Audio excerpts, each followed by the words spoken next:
I hope आप सभी बहुत ही अच्छे होंगे। सो आज की इस वीडियो में घूर्णन गति का स्टूडेंट्स हमारा नेक्स्ट इंपॉर्टेंट टॉपिक है कोणीय संवेग। ठीक है, और ये चैप्टर बस अब खत्म ही होगा, कुछ टॉपिक्स एक दो और हैं, फिर चैप्टर भी आपका फिनिश हो जाएगा 7 चैप्टर।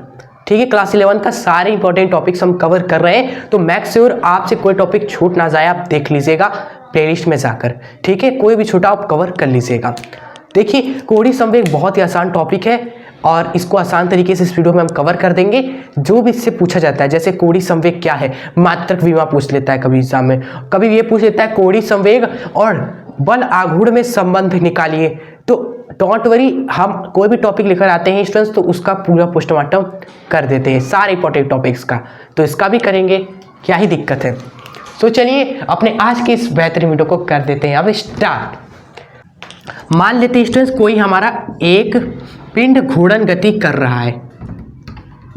ठीक है, ये m द्रव्यमान है, ये क्या कर रहा है, चक्कर लगा रहा है इस अक्ष के चारों ओर इसके। ठीक है, तो स्टूडेंट्स इसका संवेग भी होगा, किसी न किसी वेग से ये स्टूडेंट्स चारों तरफ जा रहा होगा, इसके पास संवेग भी होगा। संवेग क्या होगा बताइए, आप कहेंगे संवेग होता है m इंटू वी, तो संवेग हो जाएगा m इंटू वी। लेकिन स्टूडेंट्स ये किसी अक्ष के परिध घूम रहा है, यानी कि इस अक्ष से दोस्तों कुछ न कुछ ऐसी दूरी है, कुछ फिक्स, उसी दूरी पर ये इसकी चारों तरफ चक्कर लगा रहा है। तो मान लेते हैं अक्ष से दूरी r है। क्लियर? तो अगर इसके संवेग का हम क्या करें, आघूर्ण निकालें, इसके संवेग का आघूर्ण निकालें, तो वही उसका क्या कहलाता है, कोणीय संवेग कहलाता है। जब कोई भी पिंड, वस्तु या कण किसी अक्ष के परिध घूम रहा होता है, तो उस अक्ष के परिध उसके संवेग का जो आघूर्ण होता है, क्या हमने कहा, संवेग का आघूर्ण, वही कहलाता है उसका कोणीय संवेग। ठीक है, तो परिभाषा हमारे साथ लिखिए स्टूडेंट्स, किसी अक्ष के परिध, किसी अक्ष के परिध कोई पिंड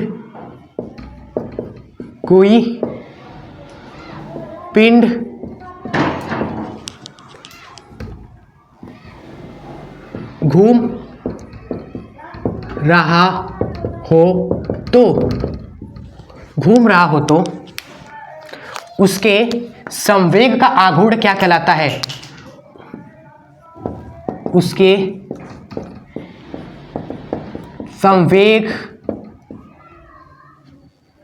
का आघूर्ण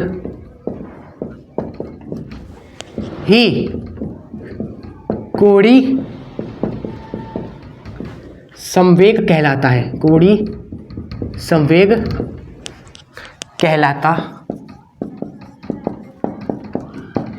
है स्टूडेंट्स। ठीक है स्टूडेंट्स, कोणीय संवेग को हम डिनोट करते हैं L से। किससे डिनोट करते हैं, L से। तो L किसके बराबर हो जाएगा स्टूडेंट्स, L बराबर हो जाएगा इसके संवेग का आघूर्ण। तो संवेग इसका कितना है स्टूडेंट्स, mv है। ठीक है, और आघूर्ण कैसे निकालोगे, अक्ष से दूरी से मल्टीप्लाई कर दोगे, तो अक्ष से दूरी r है तो r से मल्टीप्लाई कर देंगे, तो ये दोस्तों आ गया आपका कोणीय संवेग। ठीक है, इसी कोणीय संवेग के फॉर्मूले से आप इसका मात्रक और विमीय सूत्र लिख देंगे। देखो मात्रक क्या आ जाएगा इसका, बता दीजिए आप सभी फटाफट। द्रव्यमान का होता है केजी, वेग का होता है स्टूडेंट्स मीटर पर सेकेंड। ठीक है, और फिर आपका एक दूरी है स्टूडेंट्स, आर आपकी दूरी है तो उसका फिर मीटर। तो स्टूडेंट्स देखेंगे आप सभी, ये मीटर मल्टीप्लाई होके केजी मीटर स्क्वायर पर सेकेंड बनेगा, इसका मात्रक इस में आता है। अब हम बात कर देते हैं इसकी विमा की। नेक्स्ट इसका विमा क्या है, ये सब स्टूडेंट्स आपको निकालना सीख लेना है, अगर आपको नहीं आता तो। हमने विमा मात्रक निकालना सिखाया है, आप सर्च करके देख सकते हैं विमीय सूत्र कैसे निकालें, फिर आप देख लीजिएगा कि मात्रक कैसे निकालते हैं, ऐसा ही मात्रक एजुकेशन शास्त्र। ठीक है, देखो विमा आप देखिए कैसे निकालेंगे हम, मात्रक तो हमने यहाँ निकाल ही लिया। अब बात करते हैं विमा की। विमा देखिए, इसका विमा, इसका विमा, इसका विमा हम रखेंगे तो इसका विमा मिल जाएगा। द्रव्यमान का विमीय सूत्र होता है N, वेग का भी सूत्र होता है क्या, एल टी के पावर -1। फिर डिस्टेंस क्या है, एक दूरी है, दूरी आर, उसका भी सूत्र एल हो जाएगा। सबको सॉल्व करिए डिस्टेंस एम एल टी के रूप में लिखिए। एम एल डिस्टेंस 2 टाइम्स है तो मल्टीप्लाई होकर एल स्क्वायर बन जाएगा, फिर टी के पावर -1।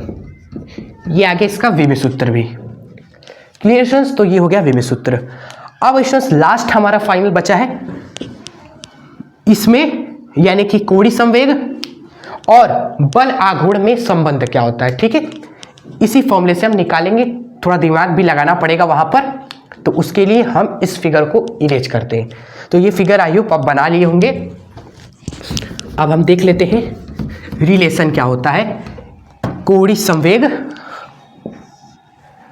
कोणीय संवेग L, कोणीय संवेग L व टॉर्क यानी कि बल आघूर्ण, उसमें अब हम देखेंगे क्या होता है हमारा संबंध। इसको हेडिंग डाल लीजिए।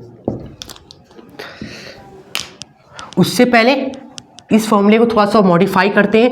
L बराबर है एम वी आर, इसको आगे हम लिख सकते हैं स्टूडेंट्स एम आर, वी को हम लिख देंगे आर ओमेगा, लिख सकते हैं कि नहीं, लिख सकते हैं स्टूडेंट्स। तो यहाँ से हमारा L का एक और फॉर्मूला आया M R square omega, M R square omega. ठीक है, एम आर स्क्वायर क्या होता है, ये होता है जड़त्व आघूर्ण स्टूडेंट्स।